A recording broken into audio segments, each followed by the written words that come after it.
Gusto ko lang hong maging malinaw ito sa ating lahat at sa lahat ng mga nanonood sa atin ngayon dyan sa telebisyon. Na tayo po ay hindi galit kay BBM. Tayo po ay narito upang sabihin natin sa kanya kung ano ang mga bagay na hindi natin nagugustuhan sa kanyang pamamalakad. Nako, maraming magagalit yan sa'yo, sir. Maraming magagalit yan. Alam mo naman yung iba dyan hindi bukas ang isip. Kasi alam mo, iba dyan, galit na kagad, gusto ng revolusyon. Tandaan ho natin, ha? Para ho sa mga tunay na DDS at hindi MDS. Sa mga tunay na DDS, patuloy na sinasabi ni Pangulong Duterte na hindi niya gustong pabagsakin ng gobyerno ni Marcos. Dinawin natin yan.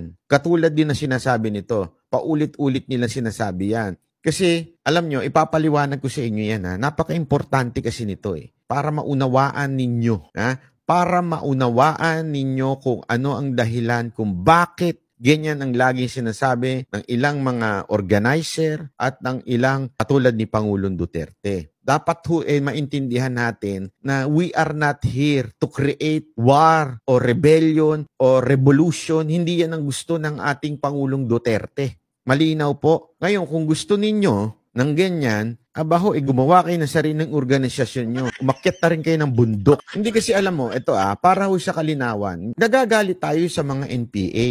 Nagagalit tayo sa mga komunista. Pero minsan, yung asal natin parang ganun. Kung nagagalit tayo, di ba, sa ganung klaseng asal, dapat hindi ganun ang ating pamamaraan. Dapat nakikinig tayo sa mga leader na tulad ni Pangulong Duterte. Katulad nito, sinasabi, hindi naman gustong pabagsakin. Kailangan lang natin ilabas ang ating saloobin para ang gobyerno magbago, hindi bumagsak. Malinaw?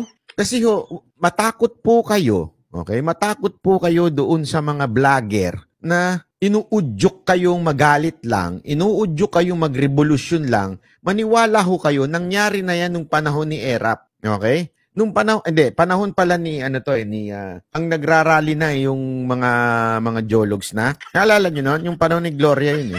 May mga gusto magpatalsik kay Gloria, may mga public mga politiko na kaalyado ni Erap na gustong patalsikin si Gloria. Inudyok nila yung taong bayan, ginalit nila hanggang nagwawala, nagrarayot na. Naalala niyo yun? Nagrarayot na ang tao. Tapos nung nagkahulihan na, nawala yung mga politiko. Naintindihan nyo?